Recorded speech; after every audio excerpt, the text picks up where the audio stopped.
Hello, வெயிட்டை குறைக்கணும்னு ஆசைப்படுறீங்களா? நீங்கள் தான், உங்களுக்கு தான் இந்த வீடியோ. சிம்பிளாக உங்கள் வீட்டில் இருந்துக்கிட்டு அழகாக ஒரு 5 நிமிஷம் பண்ணுங்க. ஓவரால் வெயிட்டு ஃபேட்டு பர்ன் ஆகும், குறிப்பாக பெல்லி ஃபேட்டும் பர்ன் ஆகும். ஆனால் அது கொஞ்சம் டயட் இருக்கணும் பார்த்துங்க. இதுக்கு பேர் அனிமல் வாக்குன்னு சொல்லுவாங்க. 4 காலம் நடக்கணும்.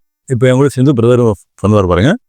சரி, இப்படி வாங்க, இப்படி வாங்க, தண்டால் போடுற மாதிரி வந்துடுங்க. அப்படி வந்துருங்க. அப்படி வலது காலம் முன்னாடி வைங்க. அப்படி மாற்றி அப்படி மாற்றி 4 காலம் நடக்கணும். அமத்தான் இங்கே பாருங்க, எப்படியோ அமத்தான் 4 காலம் நடக்கணும். அப்படியே வாங்க, என் கூட வாங்க, அப்படியே வாங்க, அப்படியே வாங்க, அப்படியே வாங்க, வாங்க வாங்க வாங்க வாங்க வாங்க வாங்க வாங்க. இதே மாதிரி ஒரு 5 நிமிஷம் கண்டினியூ. 1 நிமிஷம் நடக்கவே உங்களுக்கு பெரிய சேலஞ்சாக இருக்கும். உண்மை தானே? கண்டிப்பாக சார், பயங்கரமாக இருக்கும். 5 நிமிஷம் கண்டினியூ நடத்துறீங்கன்னா ரிசல்ட்டை மட்டும் பாருங்க. உடனே நம்ம சேனலை கண்டுபிடிச்சி வந்து கமெண்ட் பண்ணுவீங்க, தலைவா செம மேட்டராக இருக்கே அப்படின்னு. ட்ரை பண்ணி பாருங்க. தேங்க்யூ.